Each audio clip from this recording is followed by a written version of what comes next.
Students, कैसे हैं आप लोग। आज की क्लास में हम लोग जो हमारा कंटिन्यूड एक्सरसाइज है ट्रिग्नोमेट्री का हाइट एंड डिस्टेंस, वही हमारा क्लास आज कंटिन्यू है। एक्सरसाइज 9.1। इसका आज हम लोग लिखने वाले हैं हमारा क्वेश्चन नंबर 11। तो चलिए सबसे पहले इस क्वेश्चन को समझना जरूरी है, क्योंकि बिना समझेंगे आप इस तरह के क्वेश्चंस को नहीं बना सकते हैं। मैंने इस क्वेश्चन को यहाँ लिखा है, आपको अपने बुक्स में इस क्वेश्चन नंबर को आप खुद से भी पढ़ेंगे और इसको समझने की कोशिश सबसे पहले हम लोग करेंगे। जैसा कि हम लोग जानते हैं, कुछ क्वेश्चंस ऐसे होते हैं जो दिखने में तो काफी बड़े हैं, आप इसको देखेंगे। मैंने थोड़ा सा स्पेस उधर हमको रखना था, इसलिए हमने इसको वन साइड करके लिखा है। तो थोड़ा सा लंबा आपको दिख रहा है, क्वेश्चन है भी लंबा, लेकिन बनाने में लंबा नहीं, ये दिखने में लंबा। जो दिखने में लंबा क्वेश्चन होगा, मैक्सिमम क्वेश्चन ऐसा होगा जो आपको बनाना आसान हो जाएगा। चलिए ये आसान कैसे बनेगा उसको हम लोग समझे जाने। पहले क्वेश्चन को समझे। कहता है a TV tower stands vertically on a bank of a canal। इसमें कुछ वर्ड्स हम लोग को समझना होगा। कैनल, कैनल किसको कहा जाता है? तो कैनल कहा जाता है जो इरिगेशन के लिए अलग अलग जगह पर क्या होते हैं, तो बहुत सारा चौड़ा और गहरा एक खाई टाइप का बनाया जाता है, जिससे होकर के वाटर को फ्लो, पानी को ले जाया जाता है। तो कहता है वो आप नदी उसको नहीं कह सकते हैं, just like a type of river, नदी के तरफ का जगह हो गया कैनल है। तो कैनल आप सोचिए कैसा होगा, एक नदी की तरह काफी लंबा लंबा लंबाई तक जाने वाला होगा, और उसके दो बैंक, बैंक मतलब यहाँ वो पैसा जमा करने वाला बैंक नहीं, बैंक मतलब उसका हो गया किनारा। तो जैसे नदी में दो किनारे होते हैं, उस साइड और इस साइड, दो साइड, उसी तरह ये कैनल है, इसमें भी दो किनारे होंगे, एक साइड और दूसरे साइड। तो कहता है एक टीवी टावर, एक टीवी टावर इसमें कहा है। तो टावर क्या होगा? सीधा खड़ा होगा। स्टैंड्स खड़ा है वर्टिकली, वर्टिकली मतलब बिल्कुल सीधा खड़ा है। ऑन ए बैंक, बैंक मतलब हो गया किनारा, ऑफ ए कैनल, कैनल के किनारे पर एक क्या है? तो टीवी टावर बिल्कुल एकदम सीधा खड़ा है। अब कहता है from a point on the other bank directly opposite to the tower. अब कहता है टावर के डायरेक्टली अपोजिट, ठीक उस तरफ अगर मान लिया जाए ये हमारा क्या है, तो हमारा ये कैनल हो गया। तो कैनल के एक साइड में क्या है? तो टावर खड़ा है, और कैनल के ठीक अगर मान लीजिए यहाँ टावर खड़ा है, इसके अब यहाँ हो गया आपका कैनल, कितना चौड़ा है आपका कैनल है। तो कैनल के दूसरे साइड में मतलब इसके इस साइड में कहता है एक पॉइंट। अब ये आपका देखिए, यहाँ इस फिगर को ध्यान से देखेंगे, ये हमारा जो लेफ्ट हैंड है ये हमारा हो गया टावर, और ये जो मार्कर जो आप देख रहे हैं इसको हम रिप्रेजेंट कर रहे हैं किससे? तो ये हो गया हमारा कैनल। कैनल का दूसरा कॉर्नर कौन हो गया? जहां हमारा राइट हैंड है। कहता है इसी पॉइंट से मतलब कैनल के अपोजिट साइड में इसके टॉप का एंगल ऑफ एलिवेशन कितना है? 60 डिग्री। देखिए क्या होता है, लो on the other bank directly opposite to the tower, the angle of elevation of the top of the tower is 60 degree। Tower के टॉप का इस पॉइंट से एंगल ऑफ एलिवेशन कितना है? 60 डिग्री। चलिए पहले इसके अकॉर्डिंग हम लोग क्या करते हैं, इसका फिगर बनाते हैं। चलिए इसका मैं फिगर बना रहा हूं, आप इसको समझे ध्यान से। तो देखिए ये हमारा क्या हो गया, ये हमारा हो गया कैनल, ये आपका कैनल हो गया। कैनल के इस कॉर्नर पर क्या है? ये टीवी टावर, ये हमारा क्या है? कैनल, ये हो गया हमारा टीवी टावर। अब इस पॉइंट से कहता है इसके टॉप का एंगल ऑफ एलिवेशन कितना है? ये है आपका 60 डिग्री। पहला स्टेप हो गया हम लोग का, कि इसके angle of elevation of the top of the tower is 60 degree. अब आगे चलिए इस क्वेश्चन, अगर फ्रॉम अनदर पॉइंट, अनदर मतलब दूसरा, पॉइंट मतलब बिंदु, किसी दूसरे बिंदु से, किसी दूसरे पॉइंट से, जो पॉइंट क्या है 20 meter away from this point, जो पॉइंट क्या है इस पॉइंट से 20 मीटर के डिस्टेंस पर है।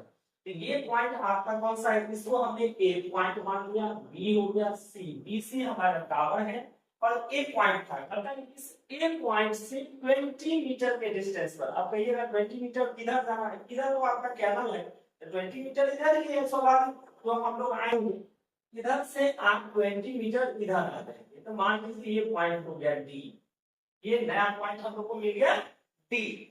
अब कहते हैं from another point 20 meter away from this point on the line joining this point to the foot of the tower. अब ये क्लियर कर रहा है, जो लाइन इस टावर के फुट को ज्वाइन कर रहा है, उसी लाइन के अलोंग आपको 20 मीटर और दूर जाना है। ये डिस्टेंस आपको हो गया कितना, 20 मीटर। एडी का लेंथ हो गया 20 metre. The angle of elevation of the top of the tower is 30 degree। अब यहाँ पर आकर के यहाँ से इसके टॉप का एंगल ऑफ एलिवेशन कितना होता है, 30 डिग्री हो जाता है। चलिए यहाँ से इसका एंगल ऑफ एलिवेशन हमने ले लिया कितना, 30 डिग्री। ये हो गया हमारा 30 डिग्री, ये 30 डिग्री हमने ले लिया। कहता find the height of the tower. अब क्या पूछ रहा है और उसमें आ गए हम लोग, तो कहता है इस टावर का हाइट क्या होगा, ये आप बताइए। And the width of the canal, canal का विड्थ, विड्थ मतलब चौड़ाई, उस कैनल का चौड़ाई आपको बताना है। कैनल का चौड़ाई कौन है, ए बी, इसको अगर एक्स मान लिया जाए, इसको आपको फाइंड करना है। और टावर का हाइट कौन, टावर आपका कौन सा है, बी सी, इसको हम वाई मान लेते हैं, इसको आपको फाइंड करना है। ये दो चीज का वैल्यू आपको फाइंड करना है। तो हमने क्या कहा, क्वेश्चन को पढ़ करके इसका फिगर बनाने में ही सबसे ज्यादा आपको केयर रखना है, उसको सावधानी से करना है।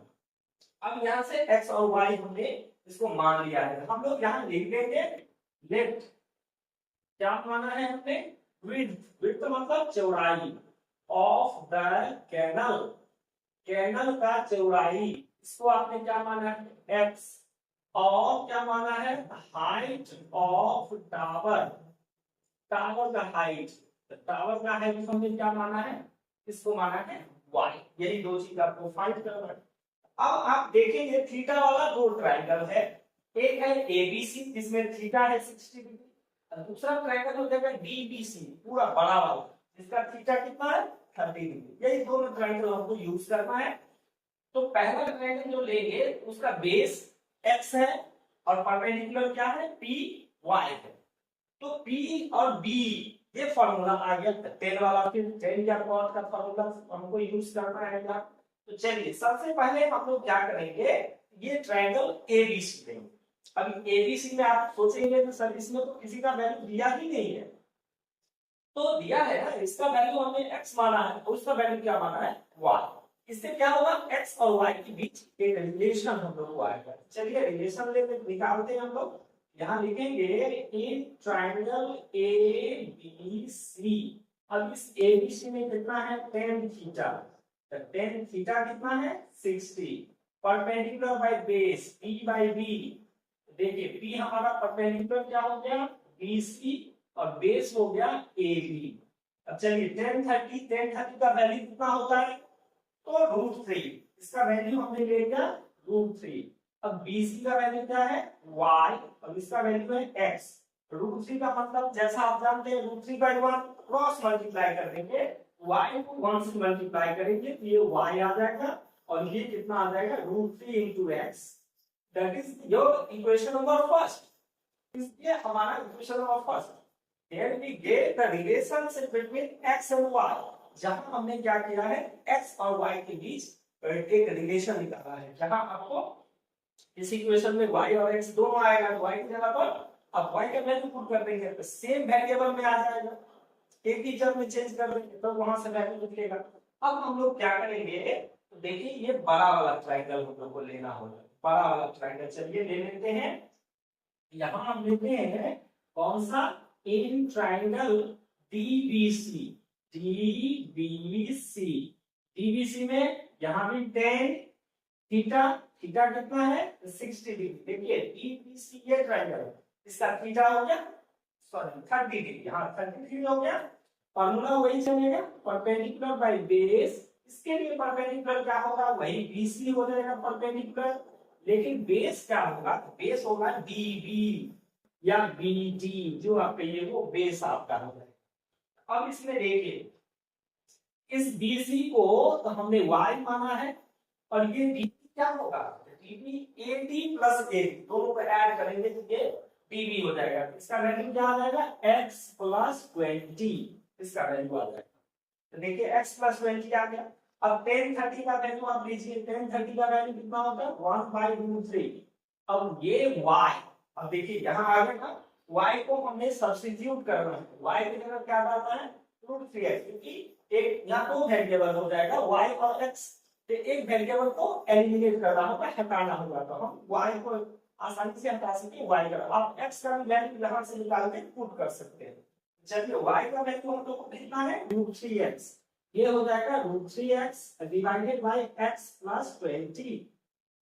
अब हम लोग को क्या करना है? इसको बाय क्रॉस मल्टीप्लाई करना है। चलिए यहां से हम लोग अब इसके बाद यहां से हम लोग देखेंगे, ठीक है? यहां के बाद अब यहां से देखें, क्रॉस मल्टीप्लाई कीजिए, तो √3 को √3x से मल्टीप्लाई कर दीजिए, तो √3 इंटू √3 कितना हो जाएगा? 3, और x ये हमारा आ जाएगा 3x इक्वल टू, इसको 1 से मल्टीप्लाई करेंगे तो x प्लस 20। अब यहाँ क्या हो जाएगा? 3x, और इस x को इधर ले जाएंगे, माइनस x, इधर बच गया 20। ये कितना हो जाएगा हमारा? ये हो गया 2x, ये हो गया 20। That implies x equal to कितना होगा? 20/2। 2 से इसको काट दीजिए, कितना हो गया? 10।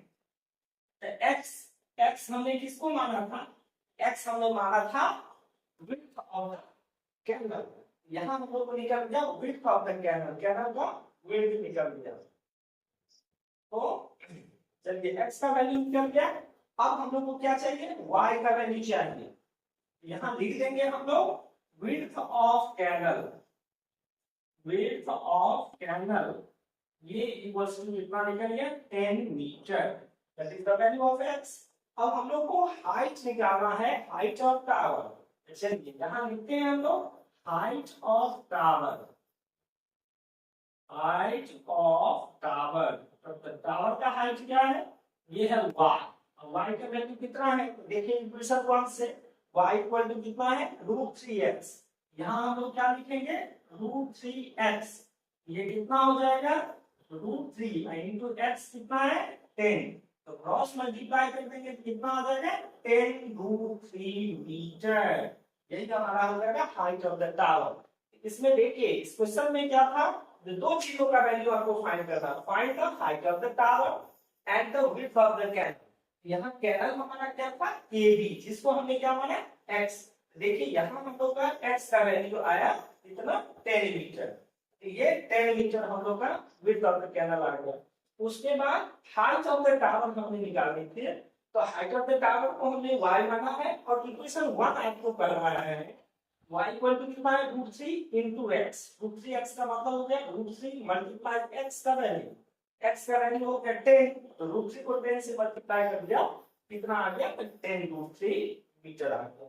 तो हम लोगों ने देखा जो क्वेश्चन हम लोग को ये पूरे आधे बोर्ड में 1/4 बोर्ड तो ये कवर कर रहा था।